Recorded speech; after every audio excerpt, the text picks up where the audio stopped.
ये आकाशवाणी रायपुर है। प्रादेशिक समाचार बुलेटिन के साथ मैं सुषमा श्रीवास।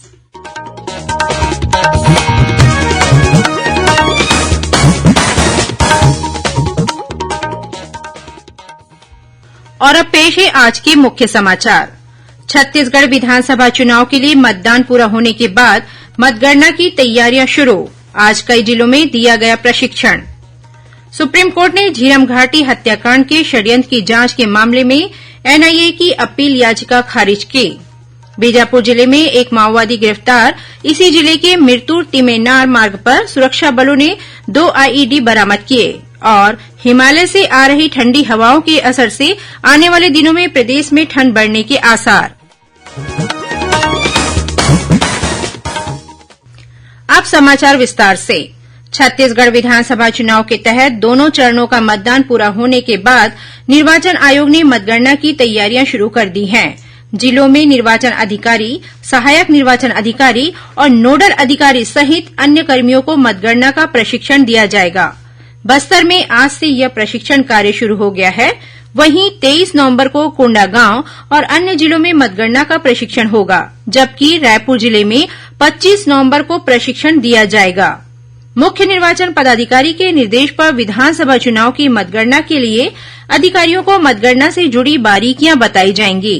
प्रशिक्षण के बाद मतगणना के लिए प्रत्याशियों के एजेंटों की नियुक्ति के लिए आवेदन लिए जाएंगे। इसके लिए प्रत्याशियों को निर्धारित प्रपत्र में आवेदन कर अपने एजेंटों का नाम देना होगा। निर्वाचन आयोग के अनुसार सभी 90 विधानसभा क्षेत्रों की मतगणना 3 दिसंबर को एक साथ सुबह 8 बजे से शुरू होगी। मतगणना के एक दिन पहले उम्मीदवारों के एजेंट को पास जारी किया जाएगा। सुप्रीम कोर्ट ने झीरम घाटी हत्याकांड मामले को लेकर राष्ट्रीय जांच एजेंसी एनआईए की अपील याचिका को खारिज कर दिया है, जिससे अब छत्तीसगढ़ पुलिस के लिए इस मामले में षड्यंत्र की जांच करने का रास्ता साफ हो गया है।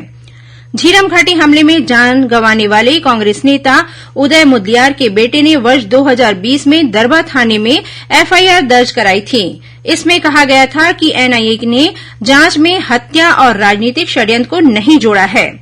इस एफआईआर और छत्तीसगढ़ पुलिस के जांच के अधिकार को एनआईए ने यह कहते हुए चुनौती दी थी कि वह इस प्रकरण की जांच पहले से कर रही है और इसमें अलग से जांच की जरूरत नहीं है। हाईकोर्ट ने एनआईए की याचिका खारिज कर दी थी और इसके खिलाफ उसने सुप्रीम कोर्ट में अपील की थी। शीर्ष कोर्ट ने कहा है कि वह इस मामले में दखल नहीं देगी।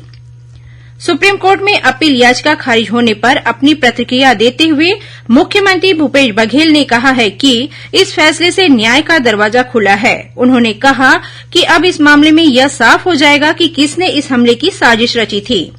वहीं रायपुर सांसद सुनील सोनी ने कहा है कि कांग्रेस ने एनआईए को जांच में सहयोग नहीं किया और इस मामले में कांग्रेस केवल राजनीति कर रही है।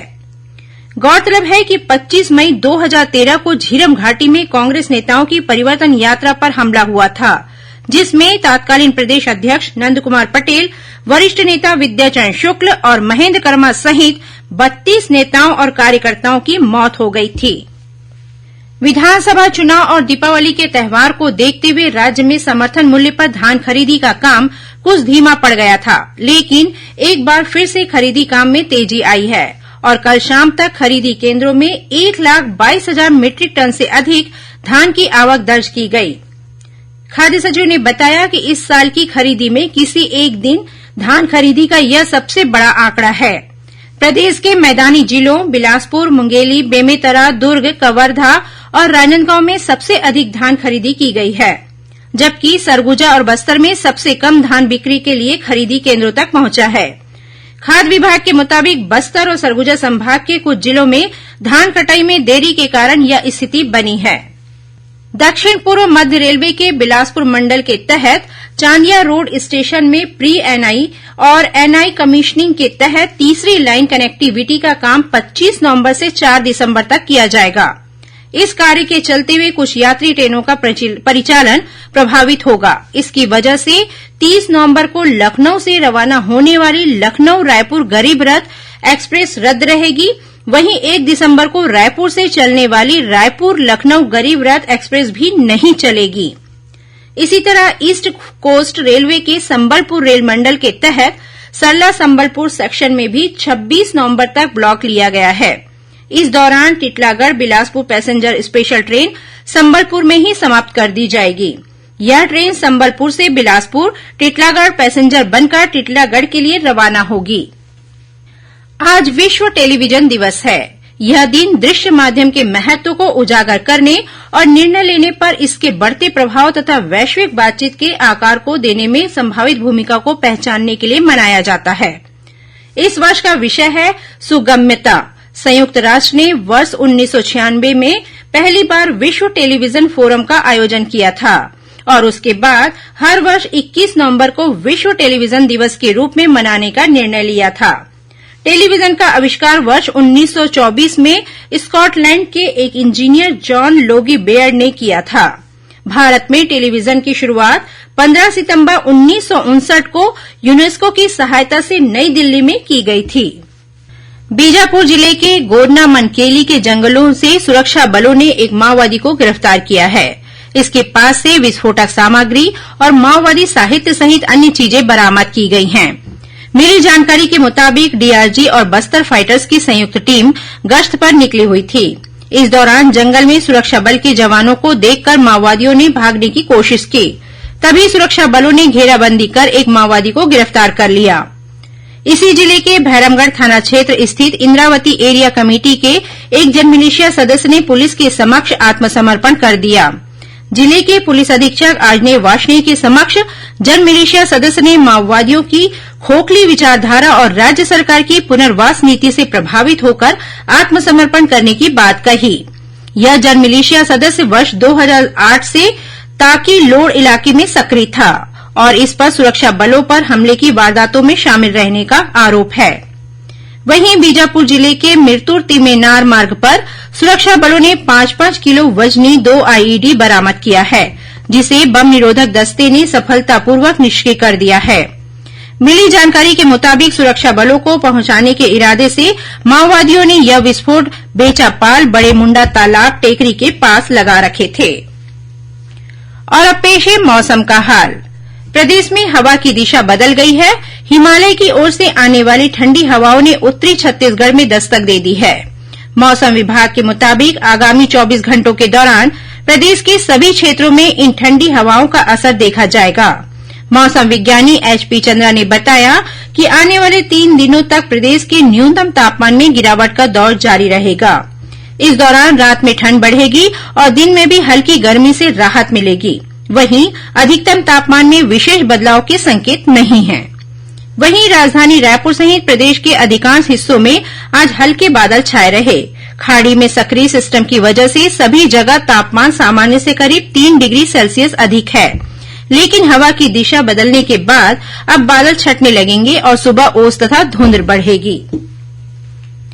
रोहतक में आयोजित उत्तर पूर्वी क्षेत्र अंतर विश्वविद्यालय कुश्ती प्रतियोगिता में दुर्ग के हिमांशु यादव ने 97 किलोग्राम वर्ग में उत्कृष्ट प्रदर्शन किया है। हिमांशु यादव का चयन अखिल भारतीय अंतर विश्वविद्यालयीन कुश्ती प्रतियोगिता के लिए हुआ है। यह स्पर्धा 7 दिसंबर से पंजाब के मोहाली में शुरू होगी। इस 2 दिवसीय स्पर्धा में भाग लेने के लिए हिमांशु यादव 4 दिसंबर को रवाना होंगी। हिमांशु यादव दुर्ग स्थित हेमचंद यादव विश्वविद्यालय के छात्र हैं। उनकी इस उपलब्धि पर विश्वविद्यालय की कुलपति डॉ अरुणा पल्टा ने उन्हें शुभकामनाएं दी हैं। वहीं महिला वर्ग में ग्रेसी पटेल ने भी 59 किलोग्राम वर्ग में उत्कृष्ट प्रदर्शन किया है। वे भी अखिल भारतीय अंतर विश्वविद्यालयीन महिला कुश्ती प्रतियोगिता के लिए चुनी गई हैं। ग्रेसी पटेल 1 दिसंबर को मोहाली के लिए रवाना होंगी। त्रिपुरा में सांस्कृतिक विभाग के युवा विकास केंद्र द्वारा आज से अगरतला में शुरू हुए राष्ट्रीय एकता शिविर के लिए दुर्ग जिले के 2 स्वयंसेवकों योगेश कुमार साहू और छत्रपाल साहू का चयन हुआ है। 29 नवंबर तक चलने वाले इस शिविर में भारत के विभिन्न राज्यों के अलावा बांग्लादेश, नेपाल, इंडोनेशिया, श्रीलंका, अफगानिस्तान जैसे देशों के प्रतिभागी भी शामिल हो रहे हैं। शिविर में युवाओं के लिए एनआईसी से संबंधित विभिन्न गतिविधियां आयोजित की जा रही है, जिसमें सामाजिक मुद्दों पर समूह चर्चा, सांस्कृतिक विनिमय, स्वदेशी कला और संस्कृति पर विशेष ध्यान देने वाले कार्यक्रमों का आयोजन किया जाएगा। साथ ही कौशल विकास से संबंधित कई विषयों पर प्रशिक्षण भी दिया जाएगा। राष्ट्रीय सेवा योजना के स्वयंसेवक योगेश कुमार साहू और छत्रपाल साहू इस शिविर में छत्तीसगढ़ का प्रतिनिधित्व कर रहे हैं। ये दोनों स्वयंसेवक यूनिसेफ और जिला प्रशासन द्वारा संचालित योदय दुर्ग के दूत बनकर अपनी टीम के साथ जिले के विकास के लिए मतदाता जागरूकता के साथ मानसिक स्वास्थ्य, पर्यावरण, पोषण और नशा मुक्ति अभियान जैसे विषयों पर कार्य कर रहे हैं।